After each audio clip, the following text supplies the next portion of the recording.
Street style chicken fried rice வீட்டிலேயே எப்படி செய்கிறதுன்னு பார்க்கலாமா? என்னதான் ஹைஃபையான ரெஸ்டாரண்ட்டில் நம்ம தேடி தேடி போய் சாப்பிட்டாலும் அந்த நம்ம தெரு முனையில் கிடைக்கிற சிக்கன் ரைஸோட டேஸ்ட் வரவே வராது. எக்ஸாக்டாக அதே டேஸ்ட்டில் எப்படி செய்கிறதுன்னு பார்க்கலாம். அதுக்கு ஒரு 200 கிராம் போனில் சிக்கன் எடுத்துக்கோங்க. அது கூடவே தயிர், இஞ்சி பூண்டு விழுது, உப்பு, ரெட் சில்லி பவுடர், அது கூடவே கரம் மசாலா, அரிசி மாவு, கார்ன்ஃப்ளவர் சேர்த்து எலுமிச்சம்பழ ஜூஸ் சேர்த்து நல்லா டைட்டாக பிசைங்க. அப்போ தான் மசாலா எல்லாம் உள்ளே இறங்கும். இப்போ இது நல்லா சூடான எண்ணெயில் போட்டு நல்லா கிறிஸ்பியாக பொரிச்சு குட்டி குட்டி பீஸாக கட் பண்ணி வச்சுக்கோங்க. நம்ம சிக்கன் பொரிச்ச எண்ணெயே சேர்த்து அது கூடவே 3 முட்டையை சேர்த்து நல்லா ஸ்க்ராம்பிள் பண்ணிக்கோங்க. அது கூடவே பெரிய வெங்காயம், கேரட்டையும் சேர்த்து நல்லா வதக்கி விட்டுக்கோங்க. இப்போ அது கூடவே முட்டைக்கோஸ், கேப்சிகம்லாம் சேர்த்து அதையும் நல்லா இந்த மாதிரி வதக்கி விட்டுக்கோங்க.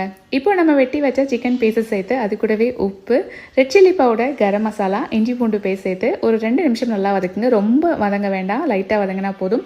பொழுன்னு வடித்த பாஸ்மதி அரிசி அது கூட சேர்த்து கொஞ்சமாக சோயா சாஸ், அது கூடவே டொமேட்டோ சாஸ், பெப்பர் தூள் சேர்த்து நல்லா கிளறி விட்டுக்கோங்க. நல்லா ஒரு சேர கிளறணும். கிளறும் போது அடுப்பு ஹை ஃப்ளேமில் இருக்கணும். அப்போ தான் அந்த ஸ்மோக்கி ஃப்ளேவர் கிடைக்கும்.